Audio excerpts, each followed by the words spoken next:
Hi, my name is Heather Peabody, and I'm an occupational therapist from Nashua, New Hampshire. My company is Vital Spark LLC and website thedementiaspecialist.com. I'm a national speaker on dementia for healthcare providers and family caregivers and lay caregivers such as nurse assistants who work in long-term care, nursing homes, subacute rehab, and hospitals.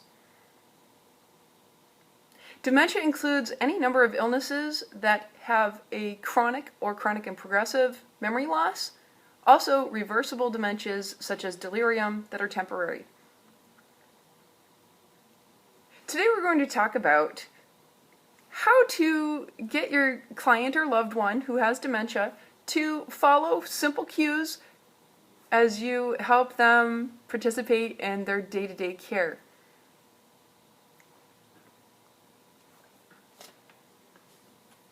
I have a 5-step process to help streamline your day, to take care of those frustrating times when we may want someone to sit down, brush their teeth, use the toilet, eat their lunch, get into the car, etc. Sometimes I'll say clients just to prevent confusion, but I may also mean clients or loved ones or people who have dementia. Many times clients might argue with us when we ask them to do something, refuse to do something altogether, or just shut down, close their eyes, ignore you, play possum, go to sleep, shut off their hearing aids. And this 5-step process is going to help your clients understand your expectations and follow through on the cue. And I'd say 99% of the time, it's really how you say it and how giving the client ample time to process. So step 1, make the request. Step 2, wait. Step 3, repeat the request. Step 4, wait. Step 5, try asking it a different way or saying it a different way. When our clients have a dementia or other cognitive deficit that affects their brain, memory, learning, and processing, our clients need more time to access information, interpret that information, and create a response. It's very important as the caregiver to give our clients ample time to process the cues that we give them. We all process information at different levels in our brain. First, you have your midbrain response, fight or flight, and then you have your executive response in your brain, that conscious response, that well thought out, super ego kind of response. If we don't give our clients ample time to process information, they're going to immediately respond with that fight or flight id kind of response. And for example, if I told my client to sit down, I would want to wait. Some people don't wait, and they may say, sit down, sit down, sit down. Let me help you sit down. Do hands-on.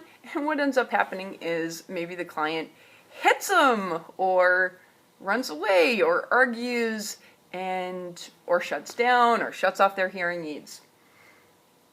That's because they responded at this midbrain fight or flight level. You want to give your client extra time to process.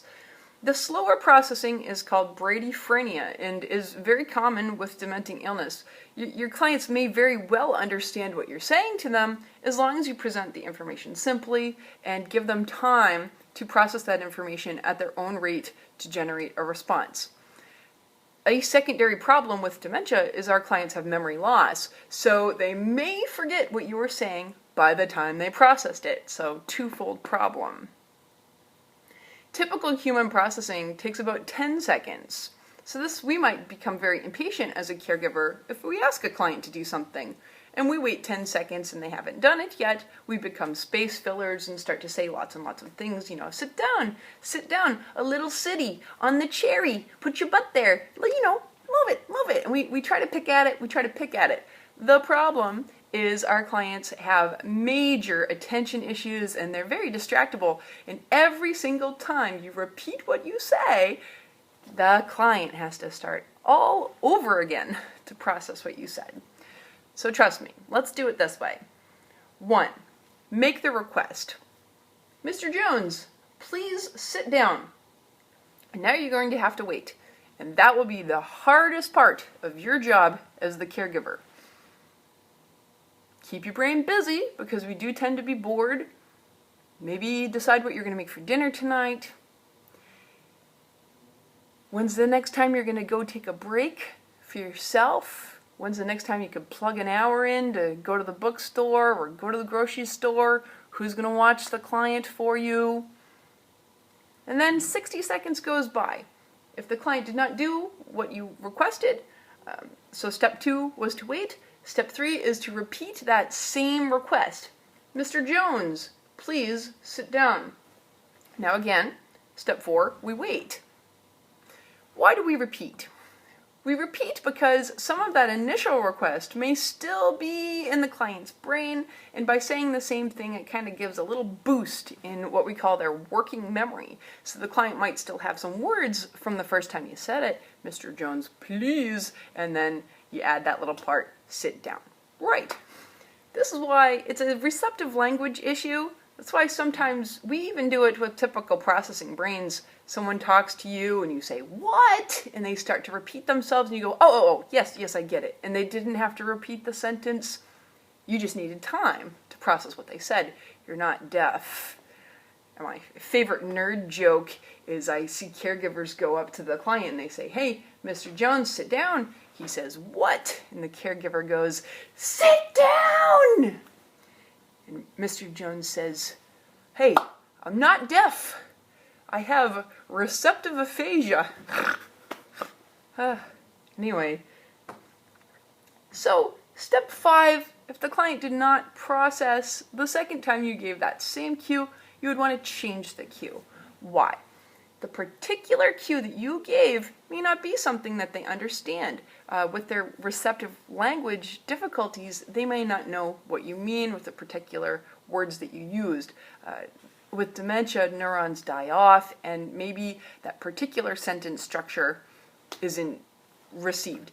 There are many ways to say the same thing, and especially if your client has English as a second language, you may want to start saying some of these things in their primary language, and that happens around mid-stage. We see that our clients revert to their primary language. So I may say, seten, siéntense, katse-kato, and if you don't know their language, Google has an app for that. So that's nice that the words are available for you. Say something simple, like sit, copy me, eat, drink, toilet, very, very simple words, not a full sentence structure because the receptive language may be compromised at that time.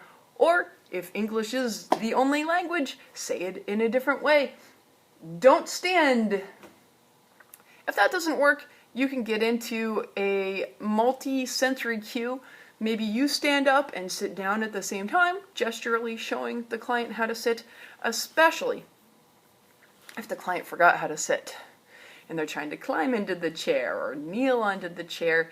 I may tap the client on the back of their leg as I say sit, or tap them on their butt as I say sit, and then we sit down at the same time, again, giving ample time to process. My name is Heather Peabody, and thanks for listening. I hope this helps.